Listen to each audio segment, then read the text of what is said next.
Hello, dear listener. It's Pete Daly-Dixon here, one of your two co-hosts of the 6-Star Business Podcast. This is episode 15, and I'm joined, as ever, I say that every week. I've said that twice a week, in fact, now, my co-host, Evelyn Clark. Hello, Pete. I say that twice a week too, don't I? Yeah. Well, we were just reflecting, weren't we, before we hit record, that moving to 2 episodes a week was a really easy thing to say. Yeah. Neither of us realized actually what a kind of I don't know, how would you describe it? Busy. Yeah, it's kind of like, it's somewhat complex to logistically organize ourselves and all these tasks and getting it to flow. It was much easier with one. It's like having 2 kids. In fact, it's kind of like having twins, really. Well, I wouldn't know about that, but yeah, there's intros to record, and there's episodes to edit, and there's show notes to write, and there's So, dear listener, if it sounds to you that we're still kind of building the plane, as it were, on the way down, then, well, we're in good company, because that was a quote from the founder of LinkedIn, and he didn't end up doing too badly. But yeah, it is a work in progress, and we're figuring stuff out. And part of figuring that stuff out was when we first started recording the episodes, of which this is one. Fantastic conversation with Jen Kuo and Lindsey Galloway. We didn't know how the intros were going to work and how the outros were going to work. So there's a bit of not a void, but a bit of an uncertainty about what we actually talked about on the episode. Would that be true for you, Av?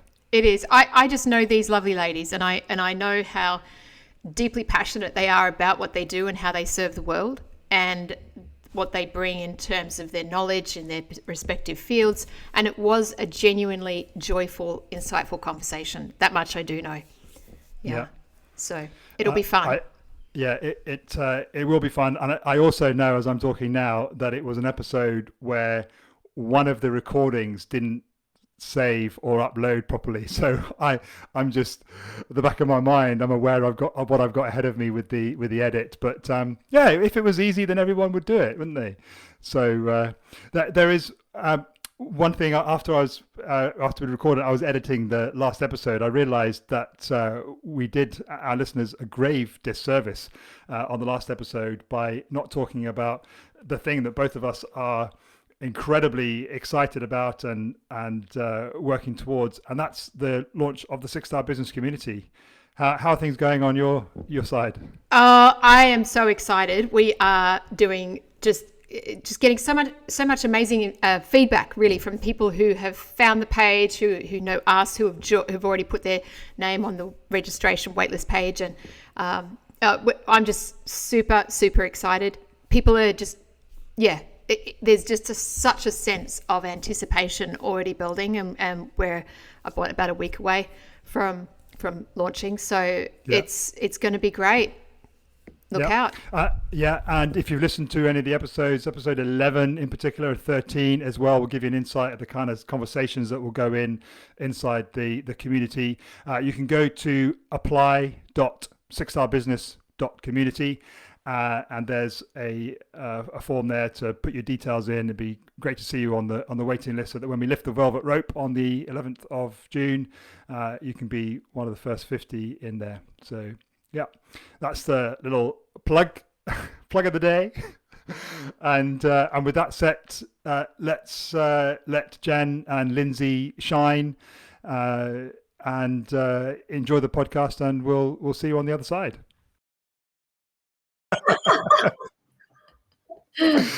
Lots of transformation going on there, Lindsey, obviously. Love it. We'll just give the listeners a bit of a clue about what we're talking about. Is before we click record, Lindsey yawned, and I jokingly apologized for keeping her up, and she told us that actually it's an indication of transformation, maybe low in oxygen. So that's why Lindsey was on in there. Anyway, welcome Lindsey, welcome Jen, and welcome Evelyn. Obviously, you're if you weren't here, it would be like, oh my God, something's really missing. So shall we just start off and give Jen and Lindsey a chance to introduce themselves, and then we can really get into the meat and veg, if you like, of the conversation. So Lindsey, who are you? Where are you? How are you? As much professionally as personally, just to give our listeners an opportunity to find out know a little bit more about Lindsey Galloway. Yeah, I appreciate that. Sorry, I just did something on my screen. Thank you, both of you, for having me on here. I love doing stuff like this, and it's fun to be out there and enjoying new things. So I'm in Brisbane, Australia. So it's late in the afternoon, and my yawns are not because I'm bored or tired. It is transformation. A little bit of personally about me. I have a 6-year-old boy, and he's in first grade, and I have learned so much from having a child about myself, that it has been like a transformational process in itself. What I do professionally is I have a business, and I help first home buyers get into their first home. I'm what I call a first home buyer concierge, and I specialize in working with those first home buyers who have a low deposit, because property prices here in Australia are so high that barrier to entry is just so high for people. And so for me, specializing in that low deposit space, it's literally like handing people opportunity on a plate. I love it. It's just so much fun to see people light up when they get into their home and they thought it was years off, if ever. So that's me in a nutshell. Wonderful. Now, podcast obviously being an audio medium, our listeners listening to you would not place you as a Brisbane resident. No, they wouldn't. I'm originally from America, born and raised in Idaho, and I've moved over here to Australia. I think I've been here probably about 15 years now. Married myself a Kiwi, New Zealander. Wonderful. It was great to have you. Looking forward to the conversation that goes on from here. And Jen, how about you? Well, I am made in Taiwan and grown in Australia. I love that. And I am based in Sydney, Australia. And I am actually in the process of iterating my brand new baby, tiny little business, kind of shifting away from marketing and more into branding. Because even though I've been in the marketing space, especially the online marketing space, which I know both you, Pete, and Aveline has been a part of for a long time as well. Recently, actually just 2 weeks ago, I felt this pull towards more of the branding work rather than the marketing work. And so just having that sort of epiphany for myself, and going into that direction, even though it feels new to me, it feels very exciting at the same time. So that's kind of where I am. Cool. Fabulous. Excellent. Yeah, and to kind of get the ball moving, the roller coaster of the conversation off. Jen, when you first heard about the 6-Star Business podcast, but the concept of a 6-star business, that idea, if you like, that kind of aspirational idea, what was it that attracted? Well, first of all, what came to mind, and what attracted you to the idea, and kind of held your interest long enough to kind of want to give up an hour of your evening to spend with us to talk about it?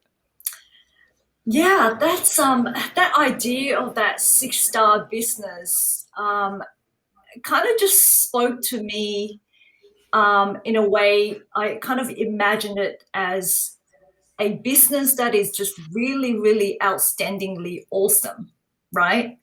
that is way above that 5-star level that we, typically rate businesses, right, on that star rating.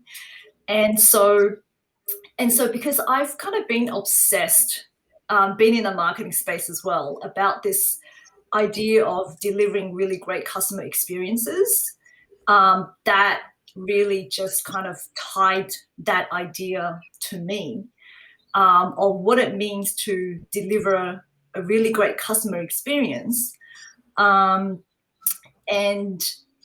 so for me, in that context of marketing, is that when you have a really great brand or a great business, it means that you have a community of raving fans advocating for you.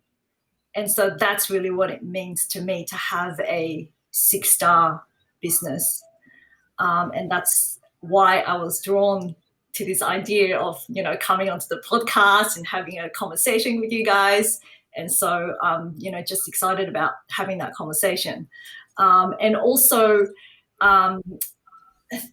because I'm moving away from marketing and into more branding, I've been thinking about this as well in the last couple of weeks, in terms of the relationship between that customer experience and the brand and the experience itself, right? So I was moving more away. So initially when I heard about your idea of the podcast, this is probably, 3 months ago now, the customer experience was what first drawn to me to it.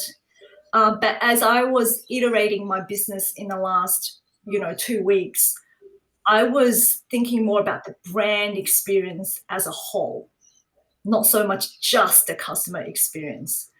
And essentially, your brand is how people think and feel about you. And your brand is very much how you show up in the world, right? And when you think about a brand is, it lives in the minds and hearts of your customers. And so what you're trying to create is you're trying to create something that it's meaningful to them, that's something that they can connect to at the end of the day. Mm. Awesome. That's really, what a powerful beginning. Thank you, Jen. Lindsey, same question to you. When you heard about the 6-Star Business podcast, what was it that sparked your interest and desire to be on this and join with us? What was it that attracted you? Well, customer service is my whole business because it's a service-based business. And I believe in, and I actually started my whole business around the whole idea of it, because people can go and build a home here, but they get, dragged into a builder at a price of, I can get a 4-bedroom home for $160,000 built. And that's so not true. And so for me, I'm working to stand above that kind of shonky way of doing things, and not trying. I am standing, working, above that line, right? Like way above that line. And to me, it's all about showing people and guiding them through that whole process. Because buying your first home is just, it's quite scary. It's daunting. It takes a lot of time, especially if you're going to build something. You want to make sure you have the right professionals, especially the right builder in place. And I just save people so much time, and it's really essential to be able to communicate and guide them through that, so that they don't spook and run off and then not get their dream. And it's something I strive to. And I guess I want to impart whatever I can to others out there, to have them be able to do the same, or, even clients be able to realize that there actually is better out there. You don't, there's no need to settle just for the first thing you come along. Yeah. One of the things I like doing on these podcasts is listening out for words that are repeated. And there's a word that you used a couple of times, Lindsay, which is guide. In terms of the experience and the relationship that you have with your customers. You talked about guiding them, and Jen used the word journey. I can't remember if it was before or after we pressed the record button. But that concept of being guided on a journey, do you think that is intrinsically part of the the 6-star business experience in all businesses, or do you think it's just relevant to your kind of business, Lindsay? Oh, I think you hit it on the head, Peter. You know, well, they're your words, they're not mine. Well, but to talk what Jen was talking about, yeah, you're guiding people along a path. You're guiding them down a path to buy something, right? Whatever that is, and just, I guess, in my experience in today's society, people they really appreciate reality, like people being real. And when you're real with people, and when you can demonstrate that, like give them the picture of that, take them on that journey and be like, I've made these mistakes, it's all part of that journey. People, that's what they want to see, like Jen was talking about, that journey with, I guess it's just part of society. It's not just in business, it's in life. People love that. They love the experience. They love the, what's the word I'm looking for? The connection, I think, is what people get from that. They connect to the people who take them on a journey. And do you think that's something that has to be in place in order to have a 5-star business, if not a 6-star? Definitely.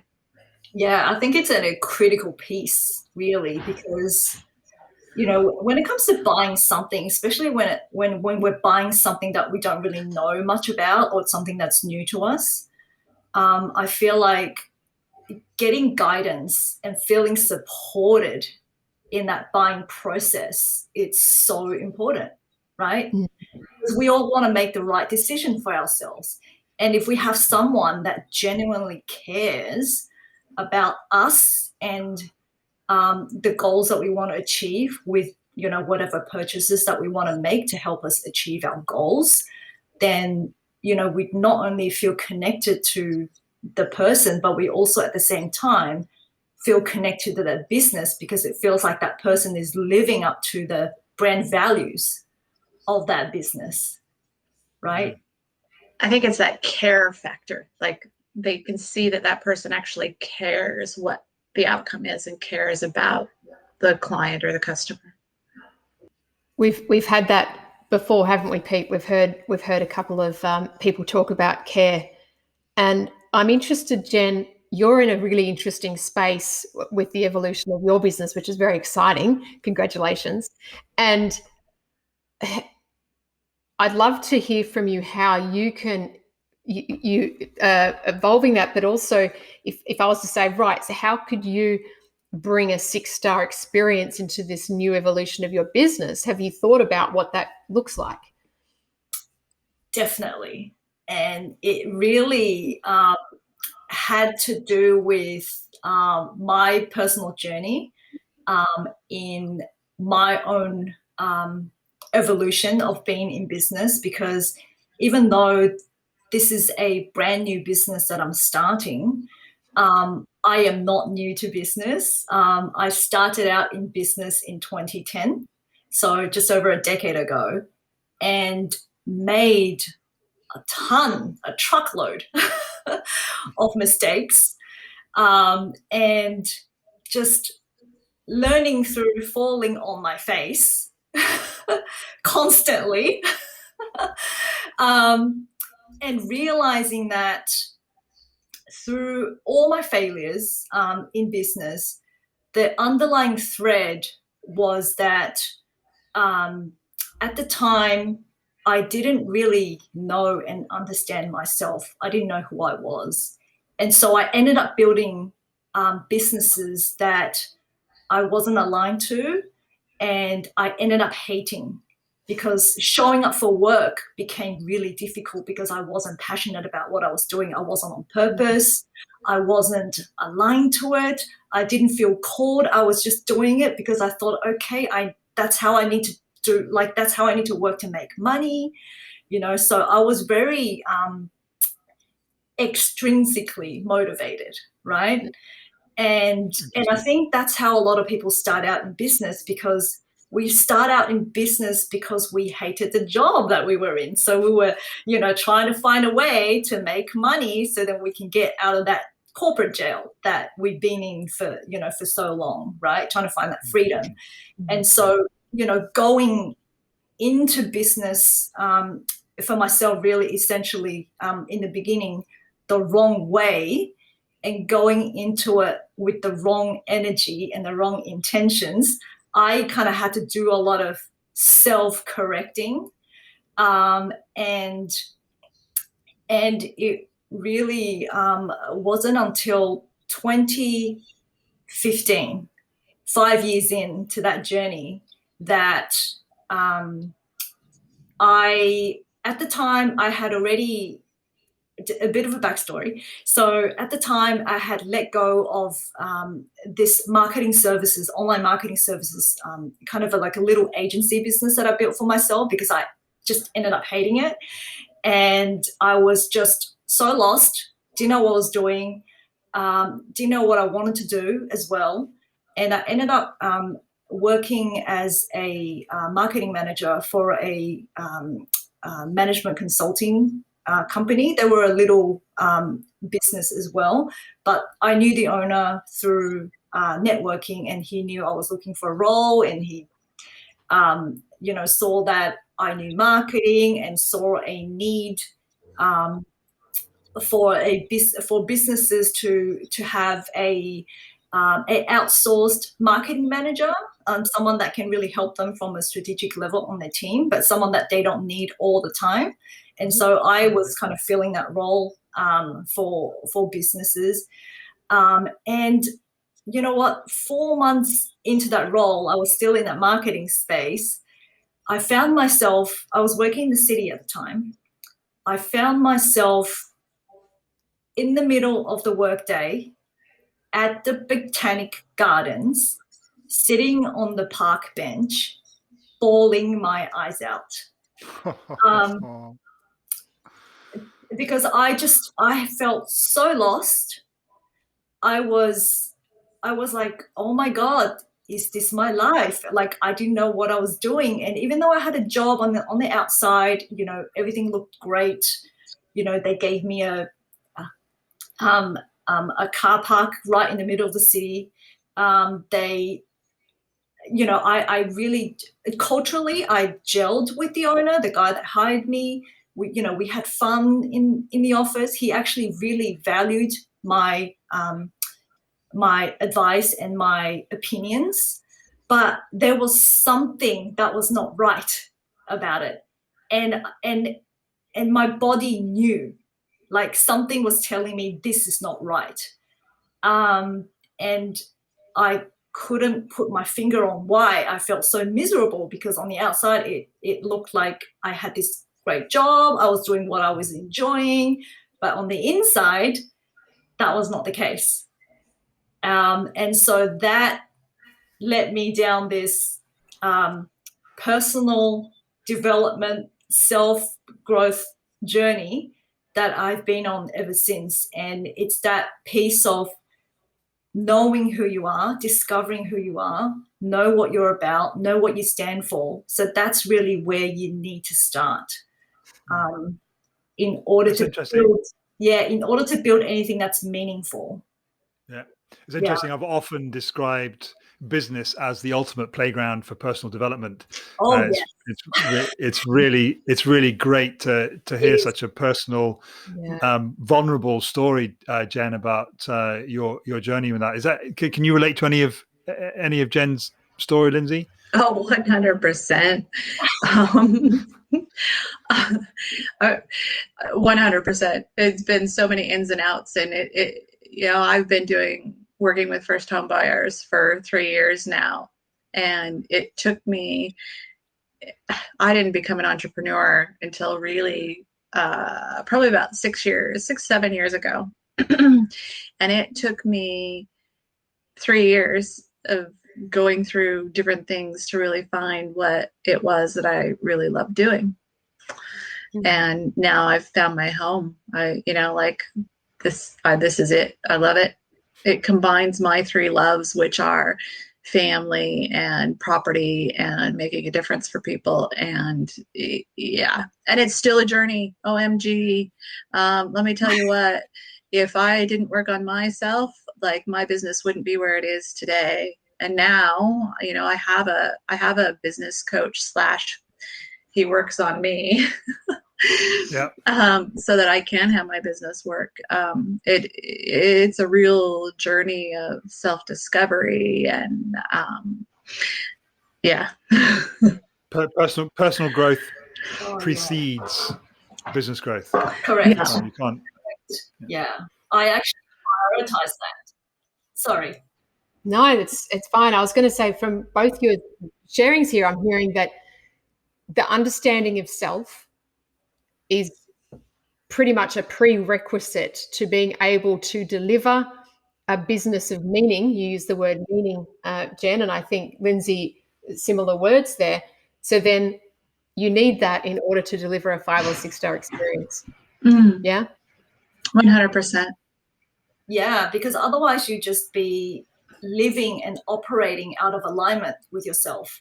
And that is a painful place to be. And people pick up on that. Exactly. They really do. If you're not in alignment with who you say you are, or who you market yourself as, or whatever, or who you're trying to present yourself as, then people pick up on that. Yeah, because it works on the energetic level. It's like it's kind of like I describe it as, like when you're trying to find a station on the radio, right? You go through all this static, and you're trying to find that right station. And when you find it, it's like all the music comes. You can hear like people talking, and that's when you're in alignment, right? Because your frequency is vibrating out correctly in the world. But when you're not kind of who you say you are, or when you're trying to market yourself in a way that you think you should be, you create static within your own energy field, and so people can't pick up on that, and I'm sure we all come across people where you first meet them and you're like, I don't know about that person, right? Yeah. And that static is resistance. Yeah. This is getting very profound very quickly. My. 20 minutes in. It could be resistance, or just the fact that they're not being genuine and authentic as well. And it doesn't matter how much personal development you've done, you can get out of alignment, especially when you get in situations where it's like, for some reason you've had a dip of income or something like that, and it's like, God, or when you're starting out business, I know this all too well, is you're if you act desperate, people pick up on that, and so it's just a matter of looking at and maintaining what your commitments are, because things will come, and as long as you believe it, it'll happen. And truthfully believe it. I'm going a little deep here. So I come across people in my daily, weekly life when I meet new people and they hear about what I do. And quite often I hear them say something that's very simple, that's repeated and across everyone. And that is that they say, I know what I do, I just don't exactly know how to say it. Or I don't really know exactly who I serve, and how to get it across to them. Mm. And I'm thinking about all those conversations I've ever had with these business owners in relation to what you've both shared. And I wonder, is it the case that it's a good opportunity for those people who are not quite sure, they're a little bit out of alignment, they're in a business potentially where maybe they've got a good skill set, but maybe that the purpose alignment's not there, or internally they haven't figured something out. What would you say to those people who are in that space and how to get out of the static? You know what? I have a good friend who does marketing and branding, and she struggles with delivering her message and getting that straight. And so I actually recommended she go and talk to another friend of mine who does marketing. And so honestly, my best recommendation is go get some assistance, go get some help yourself, because we're all perfectly imperfect, and it's really hard to see what's right in front of our face, especially when we're so deep into it. Yeah, I have to agree with Lindsey as well, because it's that, because we're so close to what we do, what we want to do, and what we actually do. And we're all in our own heads, really, aren't we? All the time. And so what we need is we need to have someone outside of ourselves, because we can't see the label from inside the bottle. So we really need that outside perspective, and to have someone that can pull that stuff out of us, right? In a way that they can see how it can make sense for us. Because for me, the reason why I was so lost for such a long time was that I really couldn't see myself. And so how I saw myself was through my interactions with different people, and from what different people say about me in terms of their experience with me. That's how I learn about myself. It's like, oh, I didn't know that about myself, right? And so you get these little clues along the way. It's like little breadcrumbs, if you will. And then you're like trying to piece it all together, like, oh, what does it mean? And what does it mean for other people? And that's part of the journey too. So, you know, having a mentor or a coach or a consultant, I feel like, you know, we all need one. It's valuable to have those people around us. Every now and then you hear a quote which you hear it and you're struggling to carry on listening to the person that's talking that said the quote, because you're processing what was said. And that just happened, Jen, with you when you said you can't see the label from inside the bottle. It was just like, oh my God, that is just so utterly profound. The only people that can see the label are people that are outside the bottle. And that I mean, maybe that's a saying that you all know, but I'd never heard that not seen the world through that lens before. And that's that's gold there. Thank you. It's not exactly comfortable though when you get to see the label on your own bottle, is it? No, and I find it really difficult to be that fly on the wall and look back at myself and what I'm doing, like to take myself out and actually like examine what I've been doing. That's one of the things that I find quite difficult with, and that's why I love the coaching, is because it helps me actually work through that and see what's really there, what's really happening, because we have a perception of how things turn out, and it's not what everybody else's is.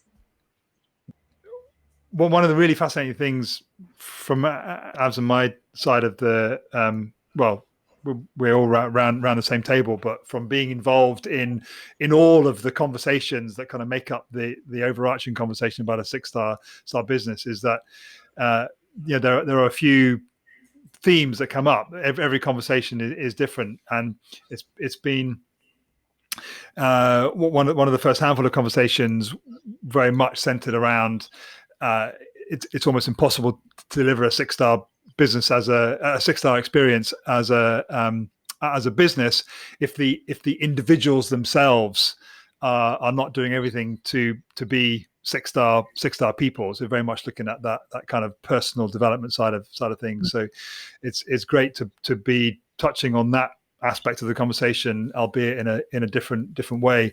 When we think about the output of being 6-star people on 6-star journeys ourselves, what was the last time that you can think about actually having a 6-star experience at a business, or maybe even a 5-star experience?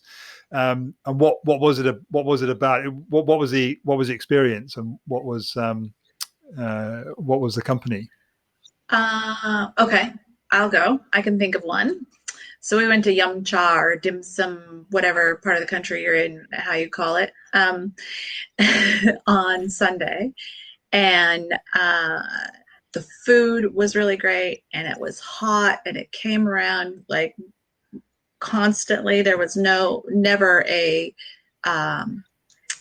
want. And where it was Aspley Oriental Yum Cha at the Aspley Hyperdome. Beautiful food, great service, anything you wanted, like really quick. I guess my only, it was great. And it was, going back now that I know that, because that's not the normal service I've experienced with doing Yum Cha. It's always like, oh, when's the next thing going to come around? Am I going to get this? Am I going to get that? And I didn't have to worry about that. So knowing what I know now, I would slow down. Because we were just like, oh yeah, we want that off the first couple of carts, because in my normal experience, you're like, if you don't get what you want. And so it's kind of funny because it takes you by surprise sometimes. Because you had alternative expectations based on previous experience. So this experience was obviously very different, a lot higher, and then it was, like you say, a surprise. Definitely will go back. Beautiful food. And I'll go back with a different attitude, right? Like a different way of interacting and being there and enjoying it. So it kind of speaks to, and Jen, I can see that you're waiting to give your experience, but there's something intrinsic in what you said there, Lindsey, that it's not the quality of the product and the service is as much a part of it. You can't have a 6-star experience if it's a suboptimal product. It's not just about connecting and caring and building relationship and guiding on a journey. Is you got to have the goods, so to speak. Oh yeah, of course you got to have the goods, and it goes in the opposite direction too. You can have a really great product, but you may not be somebody I really want to do business with. And you may be really good at what you do. That does not necessarily mean I want to do business with you. Yeah, because I think a lot of people, they focus on the product and the service rather than focusing on the customer and the human side of things. And I feel like it's the customer and the human side of business.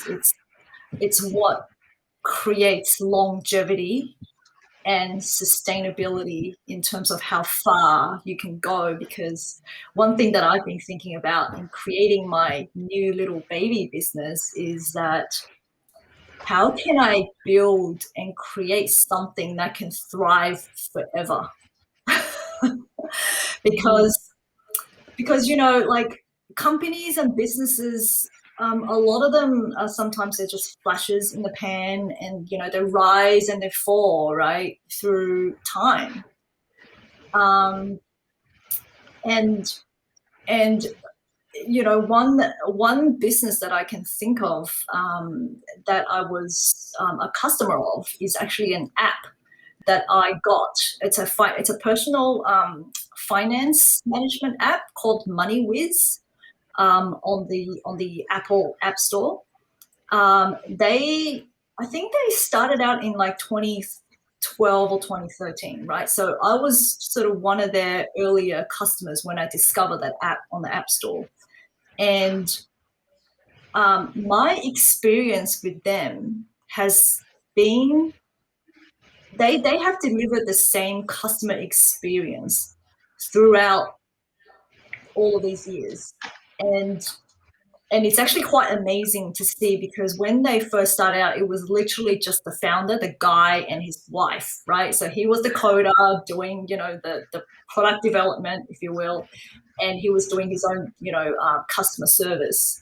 And when I had issues with the app, I could send an email and it will always get answered within 24 hours. And it's always polite. It's always dealt with in a timely manner, and it's always and it's always resolved, right? Well. And that hasn't changed, because when I had an issue with it, I think it was maybe a couple of months or a year ago with the same app, and I know that their team has grown to maybe 7 or 8 people now over these few years that they've been in the marketplace. The experience is still the same, and I didn't get the owner this time. Because obviously the team has grown. The owner is not sitting at the customer service desk anymore, right? He's the one with the strategy, development of the business. But he is able to, I guess, pass on his values, the way he sees his business, what he stands for. Like, he's able to, you can just feel that, right, through the business. He's able to align his team to that. And I feel like that's something that, we should all aspire to, because when we're starting a business, we're starting typically with one person, right? Who we are, what aligns with us, what we believe in, all that stuff. But the magic comes in when we start adding people to our businesses, whether they're contractors or employees. How can we do it in a way that values them as people, as human beings, where they feel like they are working on something that they're excited about, right? So they show up to work happy. So they become advocates for your business. So in turn, they help your customers in a way where your customers become advocates for you.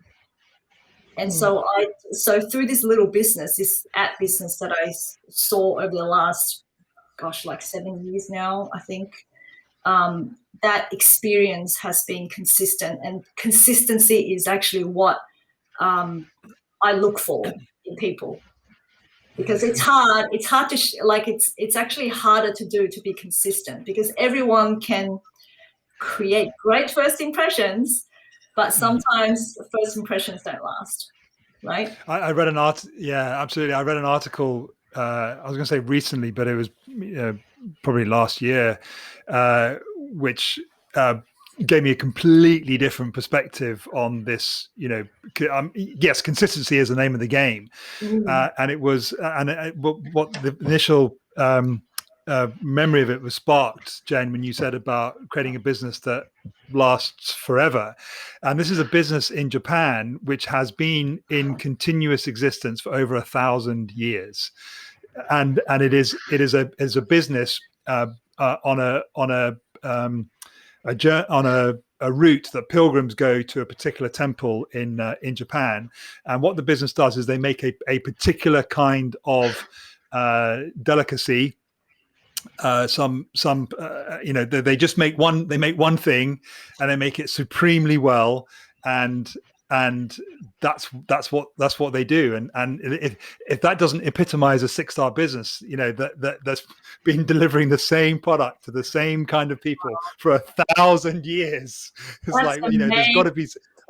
I need to remind me to find the link for that. We'll put it in the show notes, because that really does epitomize a lot of what you were talking about there, Jen, in terms of that consistency of experience and ultimately care for who they serve. They know that the generations that have worked in that business know that they have almost like a duty of care to the pilgrims that are on their journey, on their pilgrimage, and that's why they are in business to serve them. So that's amazing. 1,000 years, can you imagine? Yeah. No.